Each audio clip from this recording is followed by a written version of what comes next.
There seems no more cheerful sight, especially on a winter's day, than the bright glare of the village smithy. But now night time has closed upon the labours of the day. The toil is over, and only the ruddy glow from the interior shows to those hurrying homeward that important factor in country life, the village smithy. And now our friend, the sturdy smith, having laid aside his tools, comes out into the cool air of the evening and gazes contentedly round, well satisfied with himself and his work, with a cheery word ready for any passer-by. With what delight the children coming home from school look in at the open door.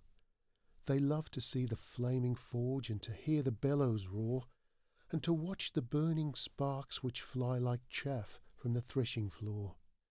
For then the smith has always a welcome smile, and loves to see their happy faces, as they gather round and shout with glee as the heavy hammer comes down upon the red-hot iron and the sparks scatter over the forge. Here we are inside the smithy ourselves, and examine with admiration the strong country horses waiting patiently their turn to be fitted with new shoes, and not at all afraid of the big fire and the bang, bang, bang of the hammers. What a wonderful thing to the children is that gleaming forge, and how they speculate as to what it is that really causes the smoke and sparks to go crowding their way just because the man pulls the cord that works the bellows, and why it is that the wind does not put the fire out instead of making it so fierce and hot. And then hammer, hammer, hammer goes the smith at the white-hot lump of iron that he takes out of the furnace, afterwards making it hiss as it is dipped into the little water tank, and with a few blows of his brawny arm beats into shape and turns it round till it is the proper size for the horse's foot.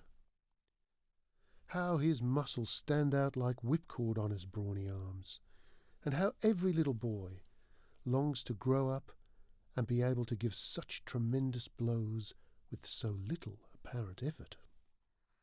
All is quiet and peaceful now. The din of the forge is over. The village sleeps. The moon has risen strong and clear from behind the clouds. The toils of day are over.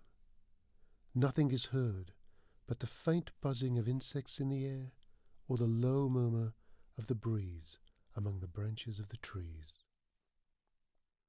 He sits on Sunday in the church, that church which ever since a boy he has attended, where he was married, where his children were christened, where the last services were read over his blessed dead. And there, in the churchyard outside, there lies the remains of the blacksmith's wife. Strong, sturdy man as he is, this is to him a hallowed spot. On this day comes out all that is best within him. And singing there in the village choir, he feels his heart rejoice.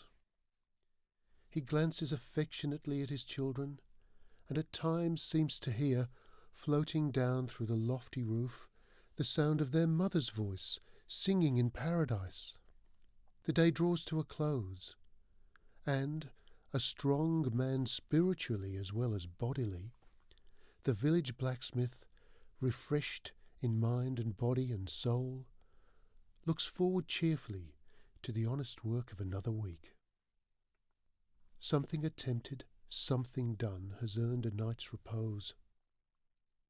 Cheery sounds and friendly greetings of "Good night, neighbour," are heard as the villagers stroll homeward from their work. They have all a good word for the blacksmith, and he, with a big frame and a big heart, laughs and chats as only a man can who can look back upon a day well spent, a day's good work accomplished. And then he enters the dear old-fashioned kitchen, and sitting down in the old armchair, glances back over the years that are gone, or taking up a book, improves his mind, and plans out the best ways and means for the coming day, and the welfare of those near and dear to him. And after all, what a happy, united family they are, although the sweetest and best of wives and mothers has been taken away from them. Father proud of his children, and children proud of their father.